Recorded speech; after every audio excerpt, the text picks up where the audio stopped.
Tem alguma relação coma e estado vegetativo? Então, o estado vegetativo pode ser uma evolução do coma. O que significa estado vegetativo? Seria um coma, só que o indivíduo ele começa a apresentar as manifestações vegetativas, são os movimentos automáticos. O que significa isso? Ele começa a ter o ciclo sono-vigília. Então tem períodos do dia que ele está dormindo, tem períodos do dia que ele está com o olho aberto, ele está acordado. Só que sem qualquer tipo de interação com o ambiente. Então qualquer estímulo que você faça, ele não interage com você. Se você fizer estimular, por exemplo, o paciente, você começa a estimulá-lo, você muda a posição, ele não dirige o olhar para você. E mantém o quê? Ele começa a fazer mímica, balbuciar, ter muitas vezes tremores, movimentos involuntários. E aí alimenta a esperança dos familiares. Aí alimenta a esperança do familiar. Porque eu já vivi situação assim, qualquer pequeno sinal, a gente já acha que, opa, está acontecendo aqui algo fantástico. Exatamente. Então o que o coma? O coma você pode ter uma lesão neurológica grave, um aneurisma roto, malformações arteriovenosas, tumores cerebrais podem levar ao coma, traumatismos crânioencefálicos, doenças metabólicas. Uma coisa muito comum que você vê é o coma alcoólico, o indivíduo que bebeu bastante, o diabético. Então esse é o diabético, tanto aquele que que aplica demais a insulina, que faz tanto a hipoglicemia quanto a hiperglicemia podem levar ao coma. Uhum. A outra coisa também é intoxicação. Droga, cocaína, pode levar ao coma. Então, a primeira coisa que você tem que avaliar é a causa do coma. E aí o indivíduo está em coma, ele não responde a nada. Ele pode se recuperar, dependendo do estado da doença, e voltar a ter contato com o ambiente. Ou ele pode evoluir para o estado vegetativo. Tem uma previsão de tempo? Um tempo que a pessoa está em coma? Ou isso ela pode ficar 2 anos em coma? Pode ficar 1 ano, 2 anos. Qual é o prejuízo?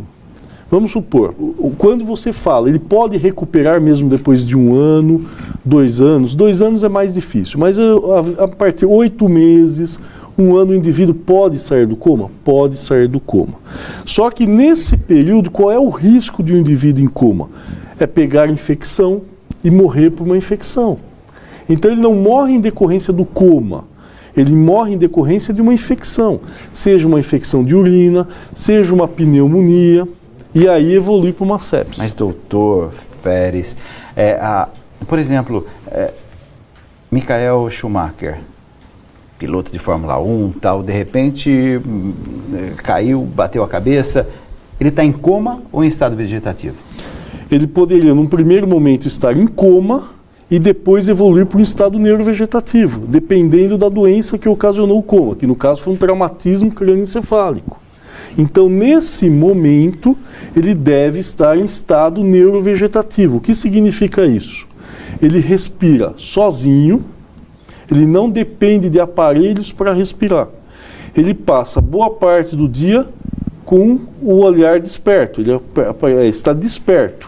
Ele pode mirar para um lado, para o outro, respira, faz as suas necessidades, como evacuação, tudo, se alimenta por sonda, apresenta deglutição, só que não estabelece contato com o ambiente. Mas ele está ouvindo alguma coisa? Não ouve. Se ele ouvir, se ele reagir, não é estado vegetativo. Se ele ouvir, pode? Também não. Então ele não está em coma. Mas não tem gente que fala assim, vai ao hospital fazer uma visita, fulano está em coma, mas é bom conversar com ele, falar, isso é um estímulo. Existe esse estímulo? Então, aí ele não está em coma. Então aí a gente teria que entrar em classificações de coma. O coma profundo é o indivíduo não tem qualquer tipo de resposta. Muitas vezes, muitos doentes, por exemplo, vamos supor, operou de uma malformação arteriovenosa grande. Você precisa deixar esse paciente em coma induzido. Se você for lá e fazer qualquer estímulo, ele não vai ouvir. Por quê? Porque ele está em coma. Se ele se ele começar a ouvir, se você começar a fazer um estímulo, mudar o padrão do eletroencefalo, significa que ele não está em coma. A quantidade da droga não está adequada. Então, quando você faz um estímulo e a pessoa, você fala, olha, ele está em coma. Muitas vezes o coma não é coma. Entendi.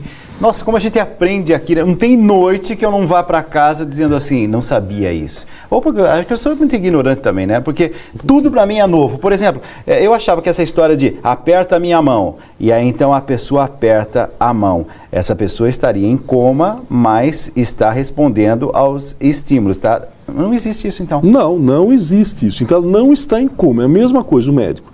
Está em estado vegetativo. O paciente tem algum tipo de resposta ao ambiente. Então não está. O que se confunde muito é a família, coloca a mão ou o dedo na mão do paciente, aperta a minha mão. Isso aqui é um ato reflexo. Então ela induz para, não, houve uma resposta. E não houve a resposta. Aquilo lá é um ato reflexo. Ou ele começou a bocejar. Não, ele está despertando, ele está estabelecendo um contato. Não é contato. Isso é uma manifestação autônoma, que é a pessoa, que o leigo confunde com resposta. Nossa, eu já vi cada coisa nesse momento, assim, durante uma etapa da minha vida eu acompanhei muitos casos, o quanto os familiares diziam, não, mas vamos ver a vontade dele, se ele apertar a mão é porque ele concorda com tal coisa, e muita gente, assim, se engana com isso, então. Então não está em coma. Ou se tiver em coma, não tem resposta. Ou o indivíduo não está em coma ou não está em estado neurovegetativo. Se ele apresentou contato com o ambiente. O senhor já acompanhou assim, algum caso que te impressionou nesse sentido? Já. De familiar, sim. E o que acontece, à medida que vai passando o tempo, você leva um desgaste de relacionamento. Muitas vezes. Por quê? Porque o que acontece? A família espera o retorno. 1 mês não volta, 2 não voltam, 3, 4. O estado neurovegetativo, por exemplo, vamos dar o exemplo do Schumacher. Sim. O estado neurovegetativo está diretamente relacionado à sobrevivência da pessoa, muitas vezes até o poder econômico da pessoa. Certo. Por quê? Porque uma das complicações é escaras. Se você não faz movimento, você leva uma atrofia de toda a musculatura. Você não tem alimento próprio, não consegue, você tem que fazer alimentação externa. Então, o que acontece? Tem que ter, quanto maior o número de atividades de fisioterapia, melhor a manutenção da massa corpórea, diminuir os problemas osteoarticulares, não começa a ter problema de articulação. Você necessita movimentar o paciente a cada 2 horas, senão ele começa a formar escaras. Escaras são aquelas feridas. E essa ferida ela é contaminada e leva à infecção. O doutor, quando se volta de coma, ou da coma, como se diz, a gente tem alguma recordação ou não? Não, não tem recordação. Não tem recordação. Aquilo que se fala, então o indivíduo não está em coma. Dalcides, é muito claro o coma.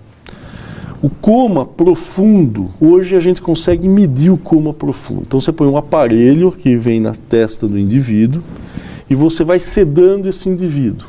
Se ele chega num bis de 40, é sinal que ele está em coma profundo, ele não tem resposta. É o exato para o cérebro não funcionar.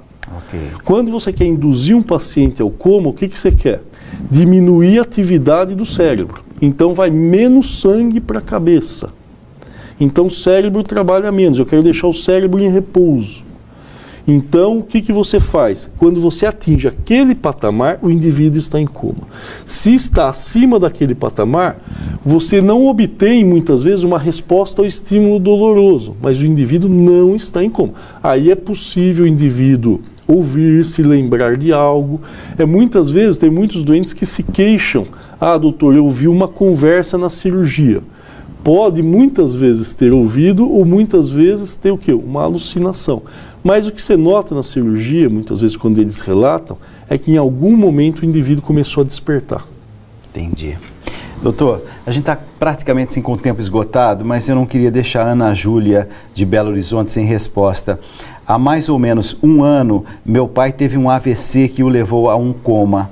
Alguns meses depois, os médicos falaram que o quadro dele havia se tornado mais complicado e que ele estava em estado vegetativo. Sempre o visito no hospital e procuro conversar com ele, mostrar que estou por perto, mesmo sabendo que ele não me ouve.